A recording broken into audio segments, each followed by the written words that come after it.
지난주 해서 계속 이런 것은 어떻게 해야 된다고요? 찾아야지. 이런 것은 찾아야 된다 말씀드렸습니다. 그래서 제일 먼저 중요한 것은 무엇을 잃어버렸는가를 안다는 것이 정말 중요하다 말씀드렸죠. 그런 가운데서 진짜 잃지 말아야 될 것이 무엇인지 두 가지를 말씀드렸습니다. 많이 있지만 그중에 가장 소중한 것을 잃으면 안 된다. 그게 무엇인가 하면 첫 번째는 예수 그리스도를 잊어버리면 안 된다. 잃어버리면 안 된다 말씀드렸습니다. 왜냐하면 예수님은 길이고 진리고 생명이기 때문에 그렇습니다. 그래서 예수를 잃어버리면 길을 헤맬 수밖에 없단 말이죠. 그리고 또 예수를 잃어버리면 진리를 잃어버리니까 비진리 속에 우리의 삶이 흐득일 수밖에 없다는 겁니다. 그리고 예수를 잃어버린 경우에는 생명조차 놓쳐버릴 수가 있다는 겁니다. 그래서 예수 그리스도를 잃어버리면 안 된다 말씀드렸죠. 그리고 두 번째는 뭐였습니까? 사명 잃어버리면 안 된다 했습니다. 사명은 우리 성도가 살아가야 될 방향을 얘기했습니다. 정체성이라고 말씀드렸죠. 그래서 사명은 뭐라 말씀드렸습니까? 하나님이 우리를 만드신 목적대로 사는 것. 하나님께서 우리를 영광을 돌리도록 하나님의 영광을 위해서 창조하셨습니다. 하나님의 영광이 뭐라 했습니까? 누군가가 누군지는 알지 못하지만 그 누군가가 나의 삶을 보고 나의 모습을 보고 하나님 살아계시는 거 맞네. 예수 그리스도가 살아계시는 거 맞아. 라고 하는 하나님이 살아계신다라는 하나님의 존재가 드러날 때 이게 영광이라고 말씀드렸습니다. 영광. 그래서 우리가 삶 속에서 누군가가 나를 바라볼 때 집사님을 보면 권사님을 보면 장로님을 보니까 진짜 하나님 살아계시는 것 같습니다. 라고 하는 그 고백이 일어나도록 우리가 살아가자 말씀을 드렸습니다. 그것이 바로 우리가 살아가야 될 사명이고 우리가 살아가야 될 방향이라고 말씀드렸죠. 이거 잃어버리면 안 된다 했습니다. 이스라엘 백성들이 예수 그리스도를 잃어버렸잖아요. 놓쳐버렸잖아요. 그래서 결과 어떻게 됐습니까? 2000년 동안 그들은 나라 잃은 백성이 되어버렸어요. 예수 그리스도를 십자가에 못 박고 구주로 영접하지 않았던 이스라엘 백성들, 그들은 나라를 잃어버렸습니다. 뿐만 아니라 가인과 셋이 하나님 앞에서 예배드려야 되고 에덴 동산에서 쫓겨나 있다가 셋이라고 하는 사람들 통하여서 하나님을 예배하고 믿음의 공동체를 세워놓았는데 창세기 6장에 가보니까 가인의 딸들과 이 셋의 아들들이 섞여서 살게 되면서 서로 눈에 좋은 여자들을 다 자기 아내로 취하는 폭력이 지배하는 나라로 세계로 만들어버린 겁니다. 그래서 사명을 잃어버렸던 그들 때문에 이 땅은 홍수 심판이 임하게 되었던 것을 우리는 잘 알고 있습니다. 그와 같이 예수 그리스도를 잃어버리고 사명을 잃어버릴 때에 우리에게 다가올 그 난처함과 낭패는 이루 말할 수 없다라는 것을 얘기하는 거죠. 그렇다면 잃어버렸으면 우리는 어떻게 해야 됩니까? 찾아야 됩니다. 앞따라합시다. 찾아야 합니다. 찾아야 됩니다. 자, 그러면 이 찾기 위해서 우리는 어떻게 찾아야 될 것인가? 찾는 데는 여러 단계들이 있습니다. 그 첫 번째 오늘 8절 말씀이 나와 있습니다. 한번 읽어봅시다. 시작. 어떤 여자가 10 드라크마가 있는데 하나를 잃으면 등불을 켜고 집을 쓸며 찾아내기까지 부지런히 찾지 아니하겠느냐. 아멘. 이 10 드라크마가 굉장히 소중하다 말씀드렸죠. 완전체가 바로 10 드라크마입니다. 그 중에 하나가 잃어버리면 이것은 가치가 뚝 떨어지고 신부에게 있어서는 신랑에 대해 가지고 존중이 여기지 않는다라고 하는 뜻을 나타낸다 말씀드렸죠. 그래서 이 여인은 9개를 두고 잃어버린 하나를 찾으러 나가게 되어 있는 모습을 우리에게 보여줍니다. 심지어는 이와 같은 것을 예수님은 뭐라고 이야기하는가 하면 잃어버린 영혼이다, 죄인이다 라고 하면서 10절에 말씀하고 있지 않습니까? 또한 예수님은 이 땅에 오신 목적이 바로 잃어버린 것, 이거 찾으러 왔다 라고 할 정도로 그 굉장히 소중한 것이다 라고 하는 것을 우리에게 가르쳐주고 있습니다. 그래서 이 여인은 잃어버린 것을 찾기 위해 제일 먼저 행동한 게 뭡니까? 등불을 어떻게 했습니까? 등불을 켰다. 등불을 켰습니다. 앞따라합시다. 등불을 켜야 합니다. 등불을 켜야 합니다. 네, 중요합니다. 이것이 바로 오늘 우리들이 잃어버린 것을 찾기 위해서 지켜들어야 될 게 바로 여기에 있습니다. 등불을 켜야 됩니다. 유대인들의 사회에 만들어진 구조의 집은요, 이 창문이 조그만해서 빛이 잘 안 들어온답니다. 환풍기 역할만 한답니다. 그래서 자체적으로 굉장히 어둡대요. 그렇기 때문에 낮에도 불을 켜야 될 정도로 조금 침침한 그런 가정의 모습이라고 합니다. 이렇게 등불을 켜지 않으면 어두운 가운데서 헤맬 수밖에 없잖아요. 자기 주인만 맴돌 수밖에 없는 게 바로 현실의 모습이었습니다. 그래서 이 여인은 등불을 켤 수밖에 없었던 거죠. 여러분, 우리들도 마찬가지입니다. 우리를 비추어 줄 수 있는 등불. 암울한 상황, 어두운 상황, 답답한 상황, 이 상황이 왜 왔는지 우리는 이 등불을 켜야 되는 거예요. 그래서 내 안에 머물러 있는 어둠을 밝은 빛으로 밀어내야 되고, 또 우리들이 발걸음을 어디로 향하여 갈 것인지 빛으로 비추어줘야지 되는 겁니다.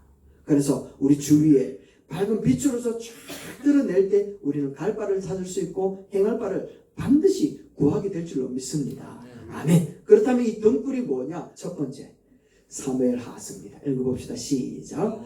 여호와여, 주는 나의 등불이시. 여호와께서 나의 흑암을 밝히시리이다. 할렐루야. 주님은 나의 등불이다. 다윗이 고백합니다. 다윗에게 있어서 등불은 뭡니까? 여호와 하나님이었습니다. 여호와 하나님. 다윗은 자기가 왕위에 올라와서 자기가 가지고 있는 모든 권위, 자기가 가지고 있는 모든 힘, 이 모든 것들이 다 여호와가 나의 등불이었고 등불 대신 여호와께서 우리에게 베풀어 주신 은혜였다라고 고백하고 있다라는 거죠. 다윗은 사울이 죽고 난 다음에 정적이 죽었잖아요. 그러면은 이제 자기는 편안할 줄 알았는데 그게 아니었습니다. 사울의 아들과 사울과 함께 권력을 가졌던 세력들이 오히려 다윗을 죽이려고 7년 6개월 동안 더 심하게 다윗을 공격해오고 전쟁이 계속되었습니다. 그런 가운데 다윗은 절망 가운데 조금 더 쉴 수도 없고 안도할 수 있는 상황이 펼쳐지지 않았더랬습니다. 사울이 죽으면 끝날 줄 알았는데 오히려 더 심했다라는 것이죠. 그런 가운데서 그가 고백하기를 이렇게 고백합니다. 사무엘하서 22장 30절 같이 한번 읽어봅시다. 시작. 내가 주를 의뢰하고 적신으로 달리며 내 하나님을 의지하고 성벽을 뛰어넘나이다. 그는 자기에게 피하는 모든 자에게 방패치로다. 할렐루야. 다윗은요, 수많은 적들 앞에서 또한 전쟁 중에도 그는 여호와 하나님을 바라보면서 주님을 의지하며 그 적들을 뛰어넘으며 성벽을 뛰어넘으며 그들을 대적했다라고 하는 것을 얘기하고 있습니다. 여러분, 여호와 하나님이 다윗의 등불이었던 것처럼 여호와 하나님은 오늘 우리들의 등불이 되는 줄로 믿습니다. 아멘. 우리에게 힘든 일이 펼쳐진단 말이에요. 어려운 상황이 벌어진다라는 겁니다. 심지어 우리 가운데 우울함이 또 찾아올 수도 있다라는, 우리에게 위기가 찾아온다. 왜 내게, 왜 어려움이 도저히 일어날 수 있는 힘이 없는 상황이 벌어지는 바로 그 순간 우리는 여호와 하나님을 나의 등불로 높이 들고 그분을 높이 불을 켜는 놀라운 역사들을 우리 가운데 일어나야 될 줄로 믿습니다. 아멘. 다윗은 어려운 상황 가운데 그는요, 여호와 하나님을 바라보기 시작하는 겁니다. 여호와 하나님을 바라보니까 당장 눈에 띄는 게 뭐였을까요? 하나님의 창조 세계가 보이는 겁니다. 아, 우리 하나님은 말씀 하나로 산을 만드시고 바다를 만드시고 우주를 만드신 그분이었어. 여호와 하나님을 바라보니까요, 적들을 한순간에 침몰시켜버렸던 여호와 하나님의 위대하심을 바라볼 수 있었던 겁니다. 그래서 그는 위축되고 그 마음 가운데 낙심이 찾아왔을 때 여호와 하나님을 높이 들었던 그의 고백이 오늘 우리의 고백이 되기를 원하는 줄로 믿습니다. 우리 하나님은 자기를 찾는 자들에게 힘을 주시는 줄로 믿습니다. 심리학자 한 분이 사람들의 악력이잖아요. 악력. 보통 사람들은 이 악력의 힘이 45kg 정도의 무게를 갖고 있답니다. 꽉 가진다 합니다. 그런데 사람한테 너는 안 돼, 너는 못해, 너는 약해 라고 하는 심리적인 변화를 이렇게 주고 난 다음에 한번 잡아봐라 라고 이야기를 하니까 이 사람은요, 평균의 절반도 안 되는 13kg 정도의 무게밖에, 악력밖에 나타내지 못하더랍니다. 그런데 똑같은 사람에게 심리적으로 당신은 강하다, 당신은 할 수 있다, 한번 해봐라, 내가 도와줄게 라고 하는 마음의 자신감, 이와 같은 것들을 심어주고 악력을 측정하니까 얼마가 나왔는가 하면 64kg이 나오더라는 겁니다. 우와, 대단하죠. 보통 50kg이었는데 심리적인 상태가 안 된다 못한다 하며 우울한 상태로 가니까 30kg 정도밖에 30%밖에 안 되는데 할 수 있다 해보자 능력과 함께 한다라고 하는 이런 긍정적인 힘을 주니까 50% 이상이 더 나오더라는 겁니다. 세상은 우리를 향하여 위협하고요. 세상은 우리를 향해서 안 된다 얘기합니다. 세상은 우리를 향해서 정말 어렵다라고만 얘기를 합니다. 그런데 우리 하나님은요. 이사야서 41장 한번 보세요. 한번 읽어봅시다. 시작. 두려워하지 말라. 내가 너와 함께함이라. 놀라지 말라. 나는 내 하나님이라. 내가 너를 굳세게 하리라. 참으로 너를 도와주리라. 참으로 나의 의로운 오른손으로 너를 붙들리라. 할렐루야. 여호와 하나님이 이렇게 말씀하는 거예요. 나라가 패망의 길로 가는 겁니다. 많은 사람들이 여호와 없다. 바빌론을 쳐다봐라. 아수르를 쳐다봐라. 저 강대국을 바라봐라. 라고 하는 바로 그때 이사야가 와서 얘기하는 겁니다. 여호와 하나님을 바라봅시다. 우리는 연약하고 강대국의 그 발자취 앞에 짓밟히고 억압당하는 민족이지만 여호와 하나님이 우리를 붙들어 주시면 할 수 있습니다. 네. 할렐루야. 이런 고백을 하는 겁니다. 우리 하나님이 우리를 붙들어 주십니다. 라고 이야기를 하고 있다. 히스기야 왕이 있었습니다. 그 시대에. 히스기야 왕이 있었어요. 이 히스기야 왕은 이사야와 더불어서 아수르 13만 5천 명을 한순간에 전멸시켰던 위대한 왕이었습니다. 그 대제국을 멸망시켰던 이 히스기야 왕이 전쟁에 승리하고 난 다음에 병이 들어버렸네요. 죽을 병이 들어버렸습니다. 그래서 이 히스기야 왕은 승리의 그 감격과 감동과 그 희열을 느끼는 것보다 죽음이라고 하는 것이 찾아와서 완전히 그의 삶이 절망 가운데 찾아오게 되었다는 거예요. 그때 히스기야가 했던 유일한 방법은 무엇인가 하면 모든 만사를 지켜놓고 여호와 하나님을 높이 들며 여호와 하나님을 바라보고 벽 앞에 엎드려서 하나님 앞에 간구합니다. 하나님이여, 내가 예전에 당신의 이름으로 베풀었던 선을 보시옵소서 라고 하면서 여호와 하나님 앞에 간구를 하는 겁니다. 그때 여호와 하나님께서 감동하시고 히스기야에게 15년의 생명을 더 연장시켜 주신 줄로 믿습니다. 아멘. 여호와 하나님을 높이 들 때, 그분만을 바라볼 때 여호와 하나님은 오늘도 우리 가운데 역사하실 줄로 믿습니다. 그리고 사명을 잃어버리고 도망을 가던 요나가 있었습니다. 요나는요, 자기가 사명을 버리면 자기 생명도 자기의 삶도 더 안전하고 더 편안할 줄 알았습니다. 그러다가 물고기에 잡혀서 죽게 되었습니다. 사명을 잃고 도망가는 백성이 어떻게 되는 것인가를 잘 보여주는 유일한 사람이 바로 요나라고 하는 사람이죠. 그는 뱃속에서 여호와 하나님을 바라봅니다. 그가 이렇게 고백합니다. 2장 7절입니다. 읽어볼까요? 내 영혼이 내 속에서 피곤할 때에 내가 여호와를 생각하였더니 내 기도가 주께 이르렀사오며 주의 성전에 미쳤나이다. 할렐루야. 요나가 그 절체절명의 순간에 여호와 하나님을 높이 들었던 거예요. 그리고 그 여호와 하나님을 바라보면서 주께 아뢰었더니 라고 하면서 하나님을 찾고 그 여호와 하나님을 높이 들고서 여호와 하나님의 은혜를 입었더니 그의 삶은 다시금 생명을 얻고 사명을 감당하는 자리에 서게 되지 않았습니까? 여러분, 여호와 하나님은요, 당신을 향하여 집중하고 여호와 하나님을 높이 들고 바라볼 때 오늘도 우리에게 역사하실 줄 믿습니다. 다른 박질하여도 피곤치 않고 새 힘을 공급하여 주시고 우리 영혼을 소생시키시고 굳세게 하고 도우며 붙들어 주실 줄로 믿습니다. 아멘. 심지어는요, 요나가 바라보았던 주의 성전, 하늘 소망을 갖게끔 하시는 주의 놀라운 역사들이 우리 가운데도 일어날 줄로 믿습니다. 아멘. 여러분, 여호와 하나님을 높이 들 수 있게 되길 주의 이름으로 축원합니다. 아멘. 여러분, 첫 번째는 뭐라고요? 우리의 등불이 누구라고요? 여호와. 두 번째입니다. 네, 읽어볼까요? 시작. 주의 말씀은 내 발의 등이요 내 길의 빛입니다. 할렐루야. 구약에 하나님께서 모세오경이 전부였거든요. 모세오경이 전부였습니다. 물론 예수님 사실 때도 모세오경이 전부였습니다. 그런 가운데서 말씀을 가르치고 지키라고 레위인들에게 말씀을 부탁해 놨단 말이죠. 그런데 이 레위인들이 먹고 살기 바빠가지고 자기 소견에 옳은 대로 행하다가 하나님의 말씀을 잃어버린 겁니다.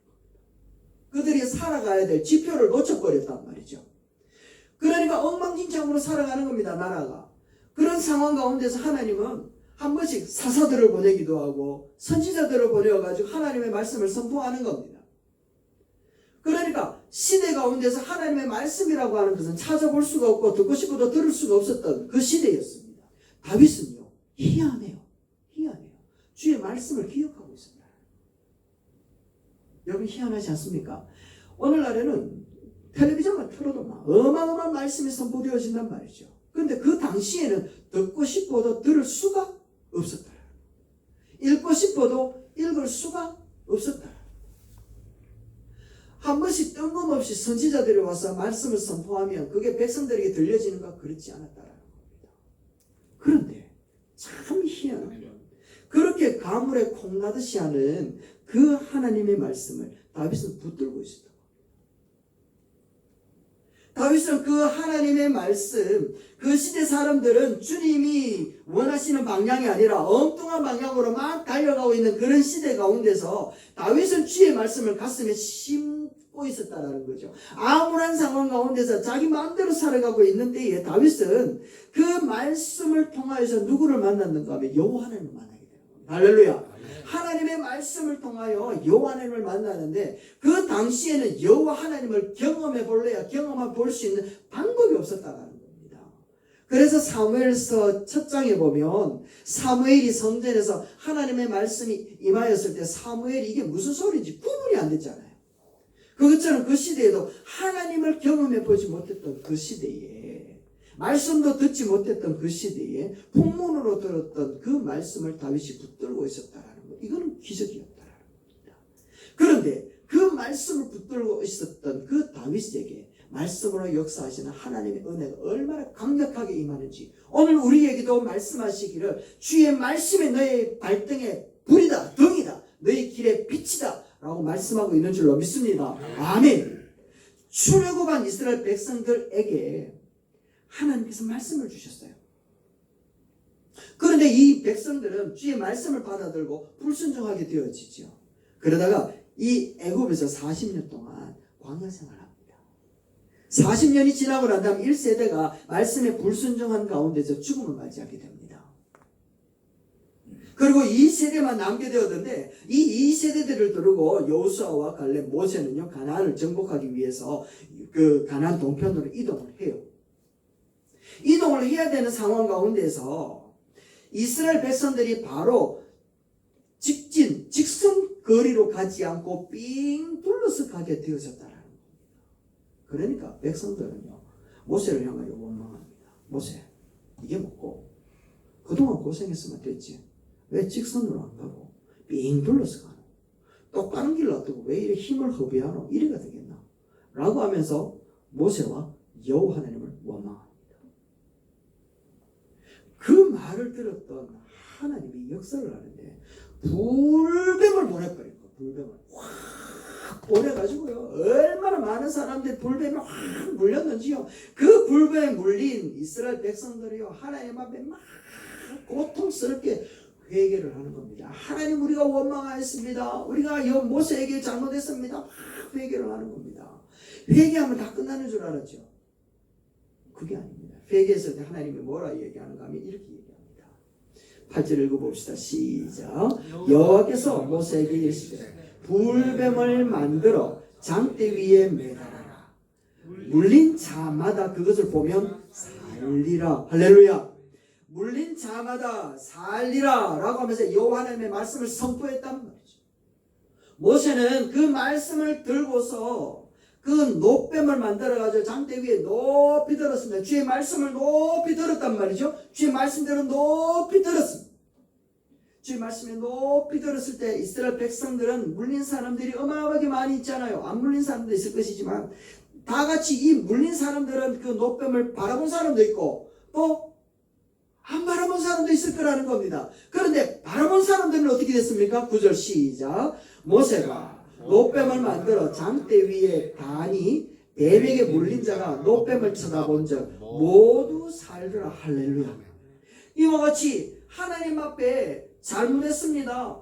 회개한 자들에게는 하나님의 말씀을 높이 들고 그 말씀의 순종 여부에 따라서 구원의 역사가 나타나는 것을 우리에게 보여준다는 겁니다. 여러분 우리가 하나님 앞에 말씀이 딱 선포되어지면 그 말씀을 그대로 높이 들어야 되지. 아까 그 아이처럼 아버지 왜 그러는데요? 왜 그래 해야 되는데요? 왜요? 나는 안 되는데요? 왜 그러는데요? 라고 따져 물어서는 안 된다. 주의 말씀을 높이 들고 그 말씀을 바라보며 우리가 순종할 때 그 말씀 속에 품어진 하나님의 언약이 반드시 우리 가운데 역사하여 주실 줄로 믿습니다. 아멘. 그렇게 말씀을 높이 들었을 때 그 높음을 바라보았던 이스라엘 백성들, 불뱀에 물린 자들은 다 살게 되더라는 거야. 신약에 가서 이 십자가에 높이 들린 예수 그리스도를 믿음으로 바라보는 자들은 믿음으로 말미암아 다 구원함을 받는 놀라운 역사들이 동일하게 우리 이 시대에도 일어나는 줄로 믿습니다. 아멘. 베드로가 갈릴리 호수에서 그물을 내려서 밤새도록 고기를 잡았어요. 한 마리도 못 잡았네. 한 마리도 못 잡았습니다. 이제 오늘 하루 공쳤다라는 겁니다. 그래서 이제 집에 들어가려고 하는데 그물을 확 씻고 정리하는데 예수님이 느닷없이 나타나서 누가복음 5장 말씀을 이렇게 얘기를 하는 겁니다. 한번 읽어볼까요? 말씀 마치시고 시몬에게 이르시되 깊은 데로 가서 그물을 내려 고기를 잡으라 라고 얘기합니다. 깊은 데로 가서 그물을 내려 고기를 잡으라 라고 얘기합니다. 베드로는 40년 어부 생활을 했습니다. 아침에 그물을 던져가지고 잡을 고기는 없다라는 거예요. 자기의 경험상 그물을 다 씻었단 말이죠. 이제 저녁에 다시 그물을 던져야 되는데, 그런데 그는요 뭐라고 얘기를 하는가 하면 주의 말씀을 의지하여 그물을 내리겠습니다 라고 얘기합니다. 주의 말씀을 의지하여 그물을 내리겠습니다 라고 얘기합니다. 베드로가 왜 그래야 되는데요? 우리의 경험상 그래 하면 안 됩니다 라고 하며 거부해도, 예수님의 말씀을 순종하지 않았어도 그 누구도 베드로가 잘못했다 라고 이야기할 사람은 아무도 없었습니다. 그런데 베드로는요 주의 말씀을 높이 들고 그 말씀으로 자기 삶을 조정합니다. 그리하여 주의 말씀을 의지하여 그물을 쫙 내렸더니 그 말씀이 그대로 이루어지는데 물고기가요 자기 힘으로는 끌어담을 수 없을 만큼 모여들지 않았겠습니까? 여러분, 주님의 말씀에 진리를 따졌다면 그물을 던지지 못했을 겁니다. 자기의 경험을 따졌다면 베드로는 던지지 못했을 겁니다. 그래서 말씀의 진리와 상관없이 베드로는 예수님이 말씀하셨다라는 것 때문에 던졌다라는 겁니다. 하루 종일 아무것도 잡지 못했던 베드로, 자기의 지식과 경험과 지식을 내려놓고 경험을 내려놓고 주님의 말씀을 높이 들었다라는 것을 얘기합니다. 다윗도 그러했습니다. 자신의 죄를 나단 선지자가 와가지고 빨갛게 드러내는 겁니다. 당신은 이런 잘못을 저지르지 않았습니까? 라고 얘기를 합니다. 다윗은요 뜨끔했습니다. 그리고 모든 만인의 왕이었기 때문에 나단 선지자만 알고 찾아와서 이야기하는 것을 거부하면서 죽여라 라고 이야기할 수 있었습니다. 왜냐하면 그 전에 다윗은 우리아를 죽여본 경험이 있기 때문에 나단 선지자는 충분히 죽일 수 있었던 기회가 있었던 거죠. 그런데 나단 선지자가 와서 말씀을 할 때 그는요 나단 선지자의 말로 듣지 않았습니다. 하나님의 말씀으로 들었습니다. 그리고 그 말씀을 높이 들고 자기 자신 그 말씀으로 자기를 비추어 보면서 자기 자신의 죄를 자복하고 하나님 앞에 넙죽 엎드려서 기도합니다. 시편 51편 말씀 이렇게 기도합니다. 한번 봅시다. 시작. 하나님이여 내 속에 정한 마음을 창조하시고 내 안에 정직한 영을 새롭게 하소서.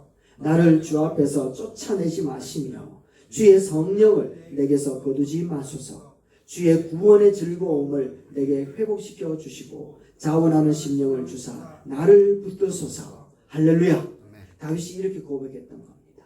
다윗은 자기가 승승장구할 때만 하나님의 말씀을 높이 든 것이 아니라 자기가 실패하고 죄 가운데 있을 때도 하나님의 말씀을 높이 들었다는 거예요. 그리고 그 말씀으로 자기를 비추어 보며 자기의 죄를 마음껏 하나님 앞에 토설해내는 겁니다. 회개하는 겁니다. 그리고 자백하는 겁니다. 그랬더니 하나님의 역사가 다윗에게 다시금 기회로 그에게 다시 한번 이스라엘 최고의 왕으로 세워지는 놀라운 역사가 일어나지 않았습니까? 여러분, 하나님의 말씀을 높이 들 수 있게 되기를 주의 이름으로 축원합니다. 다윗은 주의 말씀을 높이 들고 그 말씀 앞에 편견을 내려놓았습니다. 그리고 주의 말씀 앞에 자기 자신을 비추어 보면서 자신을 회복시켰다는 거죠.